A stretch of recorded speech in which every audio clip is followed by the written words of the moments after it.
இன்னைக்கு ஒரு கேள்வி வந்திருக்குங்க. அவர் என்ன கேட்டிருக்காரு அப்படின்னா, வெளி இரும்பு கதவு துருப்பிடித்துக் கொள்கிறது, இது நல்லதா sir? Please advise as per vastu அப்படின்னா, துருப்பிடிக்கிறதுன்றது வந்து பார்த்தீங்கன்னா, ஒரு கேட்டை வந்து நம்ம சரியாக பராமரிக்காத போது துருப்பிடிக்கும். இது வந்து ஜென்ரல். ஆனால் அது ஒரு நெகட்டிவ் சைன் தான். அது நம்ம முதல்ல புரிஞ்சுக்கணுங்க. என்னன்னாக்கா, பஞ்சபூதங்களில் வந்து இரும்பு என்பது 2 வித தத்துவத்துக்கு உரியது. ஒன்று வந்து பூமி தத்துவத்திற்காகவும் நீர் தத்துவத்துக்கும் இணைந்தது தான் இரும்புங்க.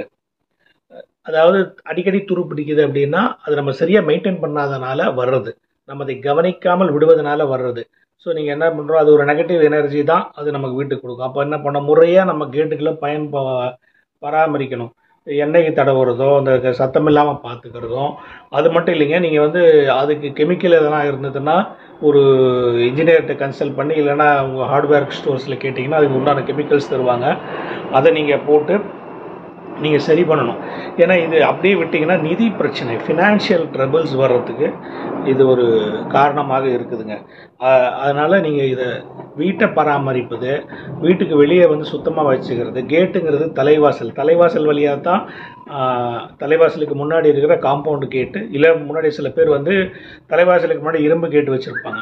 ஸோ அதன் வழியாக தான் நம்ம எனர்ஜி வருது. அதனால் அதை கரெக்டாக மெயின்டைன் பண்ணிக்கோங்க. பெயிண்ட் இல்லைன்னா அப்பப்போ பெயிண்ட் அடிக்கணும்னா வருடத்திற்கு ஒரு முறையோ 6 மாதத்துக்கு ஒரு முறையோ பெயிண்ட் அடிக்கணும்னா பெயிண்ட் அடித்து அதை முறையாக பாதுகாத்துக்கொள்ளுங்க. அது முக்கியமாக இந்த இரும்பு கேட்டுக்கு எதிரில் வந்து குப்பைகளும் ப்ளம்பிங் பிரச்சனை இருக்கிறதும் தண்ணீர் தேங்குவதிலும் கூடாது.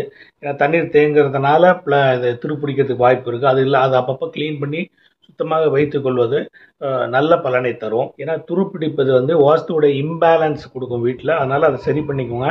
அது நல்லதானா, முதல்ல நல்லது இல்லைன்றது உங்களுக்கே தெரியுது. அதனால தான் இந்த கொஸ்டின் கேட்குறீங்க.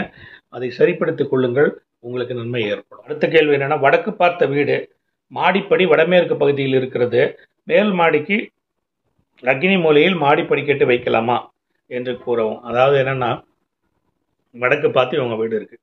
வீட்டின் வடமேற்கு பகுதியில் அவங்க பின்பக்கம் வந்து கதவு படிக்கட்டு வச்சுட்டாங்க, சரியான அமைப்பில் இருக்குது.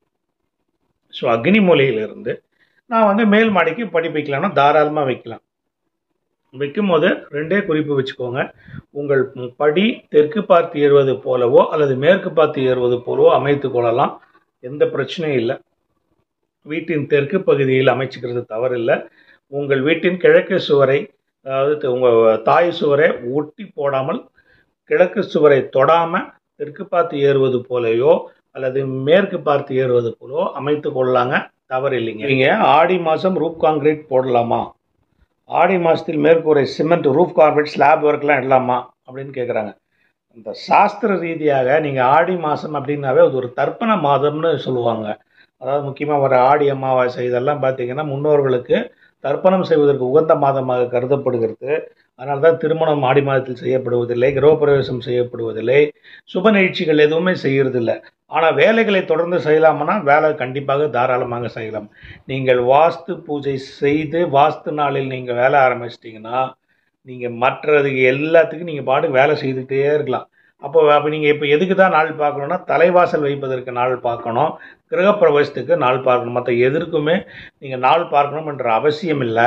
நீங்கள் தாராளமாக உங்கள் ஒர்க்கை தொடர்ந்து செய்து கொண்டே வரலாம். ஆனால் நீங்கள் கட்டட வேலையே பண்ணலை, நிப்பாட்டி வச்சுட்டீங்க, பூஜையும் எப்பயோ போட்டிங்க, ஆனால் ஆடி மாதத்துலேருந்து தான் முதல் வேலையே தொடங்குறீங்கன்னா அப்போ வேண்டாம். நீங்கள் ஆவணியிலையோ அதுக்கப்புறமும் நீங்கள் நாள் பார்த்து வந்துக்கலாமே தவிர, நீங்கள் பூமி பூஜை போட்டு வேலை நடந்து கொண்டிருக்கும் போது ஸ்லாப் போடுறதை பற்றி நீங்கள் கவலைப்பட வேண்டாங்க.